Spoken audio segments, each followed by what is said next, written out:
दौसा की जहां पर अनंतवाड़ा गांव में ग्रामीणों ने एनएचआईए के खिलाफ जमकर नारेबाजी की है और बारिश के पानी से कटाव लगने से खराब हुए रास्ते को तुरंत ठीक करने की मांग ग्रामीणों ने रखी है।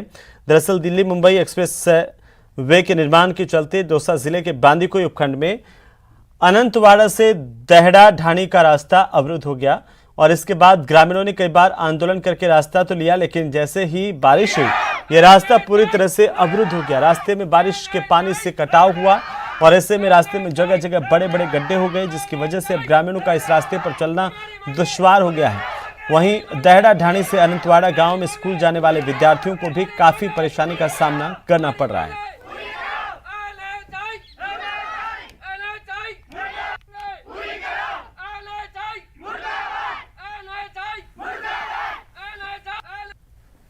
एनएचआई ने रास्ता तो दे दिया, लेकिन बरसात से सारा अवरुद्ध हो गया। अब हम विकलांग हैं, बच्चे जाने वाले बच्चे स्कूल के परेशान हैं। या तो एनएचआई हमको पक्का करके दे, सीसी रोड करके दे या डम्बर रोड करके दे। हमने तो पैसे हुआ कि इसमें 3 लाख रुपए खर्च भी कर चुके हैं, लेकिन हमारा ये रास्ता सक्षम नहीं हो रहा है। अनंतवाड़ा से देहड़ा की ढाणी के लिए रास्ता दिया गया था, बरसात से सारा रास्ता अवरुद्ध हो गया कट करके। अब हमारे 70-80 नब्बे बालक हैं, वो कैसे पढ़ने के लिए जाएंगे? और विकलांग आदमी हैं, उनको भी कोई रास्ता नहीं है, मोटरसाइकिल पे भी कैसे ले जाएंगे? कोई हारी बीमारी हो गई तो इसलिए एनएचआई को हमारा रास्ता पक्का या डामर या कैसा भी करके जरूर देना चाहिए। उसमें बहुत गड्ढे पड़ गए, बरसात से नले पड़ गए बहुत, तो ऐसा आसपास जा नहीं सकते ना, तो इसको सही तो करो, कुछ तो करो इसका, या डम्बर रोड करो या सीसी रोड करो, कुछ तो आप सुनिए। तो चलिए आगे बढ़ेंगे। दौसा के लालसोट ब्लॉक स्थित राजकीय उच्च प्राथमिक विद्यालय झुपड़िया राजावतान में शैक्षणिक माहौल पूरी तरह से खराब हो चुका है और शिक्षक यहां पर आपस में झगड़ते हैं, लड़ते हैं, यहां तक कि एक दूसरे को थप्पड़ भी मार देते हैं। 28 जून को भी स्कूल के शिक्षिका ने स्कूल के एक अन्य शिक्षक को कथित तौर पर 2 थप्पड़ जड़ दिए। इस तरह की घटनाक्रम होने के बाद ग्रामीणों ने स्कूल के स्टाफ में सामंजस्य बिठाने की भी कोशिश की, टीचर्स को समझाया, लेकिन इन टीचर्स पर इसका कोई असर नहीं हुआ। अब इसे लेकर जिला कलेक्टर के निर्देश पर एसडीएम ने पूरे मामले की जांच शुरू की। इसे लेकर के एसडीएम गांव पहुंचे, स्कूल में उन्होंने स्थिति का अवलोकन किया, ग्रामीणों से भी बात की।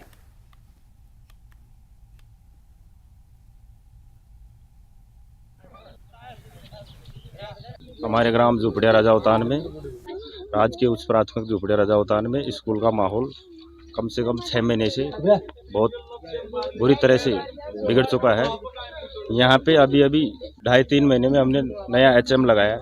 हमने सोचा कि हमारा सौभाग्य है कि इस स्कूल को अच्छे तरह से सफल बनाएंगे, लेकिन यहाँ पे टीचरों ने आपस में अपना अपना ग्रुप बना लिया और ग्रुप इतना ज़बरदस्त बनाया कि आपस में दियाली पे उतरवाए। और दियाली पे आपस में मतलब मैडम ने जो अपने ज्योति मीना, उसने जो हमारे यहाँ के रामकिशन जी मीना, उनकी 2 थप्पड़ भी मार दी। इतना माहौल बिगड़ चुका है। और दूसरी बात, इसकी जांच के लिए कम से कम 2-2, 3-3, 4-4 बार भी टीम आ चुकी है, लेकिन अभी तक इसका कोई संतुष्ट जवाब नहीं दिया। मैं कहना चाहता हूँ कि हमारी स्कूल में 2-2.5-3 महीने से मतलब स्टाफ प्रकरण का झगड़ा चल रहा है। उसने हमने गांव वालों ने खूब समझाइश की, लेकिन हमारी गांव वालों की मतलब किसी ने बिल्कुल नहीं मानी स्टाफ ने। एक तो जो कमल जी पीटीआई और एक ज्योति मैडम, दोनों के आपसरी में विवाद। एक वो उनका ही नाम है रामकिशन जी, तो रामकिशन जी गुरु जी उन तीनों के ही विवाद हमने समझाए बुझाई करी, लेकिन कमल जी पीटीआई ने नहीं मानी, मैडम ज्योति ने भी। यहाँ के पीओ साहब ने मुझे 28 तारीख को यहाँ के एक घटनाक्रम हुआ, टीचरों के बीच में विवाद का, उसकी जानकारी दी। मैंने उनको कहा कि भाई 1 तारीख से विद्यालय प्रारंभ हो रहे हैं, मैं आता हूँ, आप भी आइए। 1 तारीख को मैं इस विद्यालय में आया, पीओ साहब आए और सबसे गांव के लोगों को बुला करके समस्या के बारे में जाना, उनसे बातचीत की, उनसे लिखित में लिया कि भाई क्या समस्या है। एक से उनसे पूछा कि भाई इसका समाधान क्या हो सकता है, तो उन्होंने अपना समाधान बताया। देखिए, उसी की जांच के संबंध में हम आए हैं। अब इसमें क्यों हुआ, क्या हुआ, ये मुझे लगता है अभी उचित नहीं रहेगा आपको बताना। तो गाँव वालों से पूछ सकते हो आप? नहीं, देखो वो बात अपनी जगह सही है, लेकिन मेरे को जो करना था वो मैं जांच के लिए आया था और अपना मैंने इनसे बातचीत कर ली, इनके कारण पूछ लिए।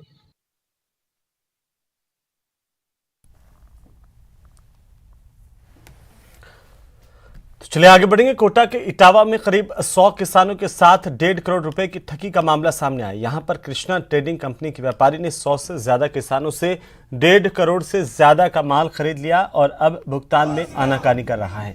इस वजह से ग्रामीण इलाकों के किसान अब मंडी परिसर में धरना देकर आक्रोश जता रहे हैं।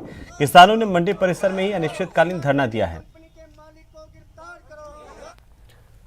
और इसी बीच बड़ी खबर में आपको बता दें, नुपुर शर्मा मामले में सुप्रीम कोर्ट में सुनवाई हुई है। इस वक्त की बड़ी खबर, नुपुर शर्मा को सुप्रीम कोर्ट से अंतरिम राहत मिली है।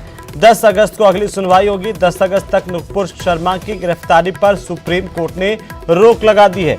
न्यूज़ 18 राजस्थान पर सबसे पहले हम आपको बता दें इस वक्त की सबसे बड़ी खबर, नुपुर शर्मा मामले में सुप्रीम कोर्ट में सुनवाई हुई।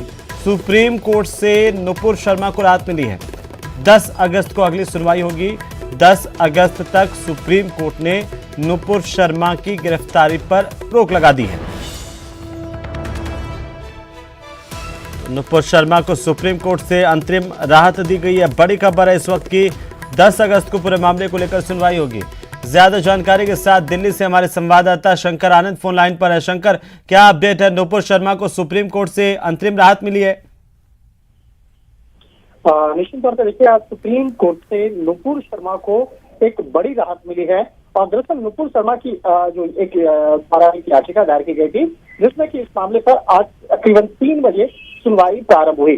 जस्टिस सूर्यकांत और जस्टिस पारदीवाला की बेंच इस मामले में सुनवाई कर रही थी और जिसमें से नुपुर शर्मा के खिलाफ कई मामले दर्ज हुए थे और कई अलग अलग राज्यों में मामले दर्ज हुए थे। चाहे राजस्थान की बात करें, महाराष्ट्र की बात करें, छत्तीसगढ़ की बात करें, तो अलग अलग राज्यों में जो मामले दर्ज हुए थे, तो नुपुर शर्मा चाहती थी कि उन तमाम मामलों को दिल्ली में ट्रांसफर किया जाए और एक साथ ही मामलों पर सुनवाई होनी चाहिए और एक FIR से सुनवाई होनी चाहिए। तो इस मामले को इसके साथ साथ नुपुर शर्मा ये भी चाहती थी कि उनकी जो गिरफ्तारी के लिए अलग अलग राज्यों की पुलिस अब उसे तलाश रही है, उसे ढूंढा जा रहा है, तो इस और इस के लिए उन्होंने सुप्रीम कोर्ट में आज याचिका दायर की थी। उसी मामले पे यह आज सुनवाई हुई है।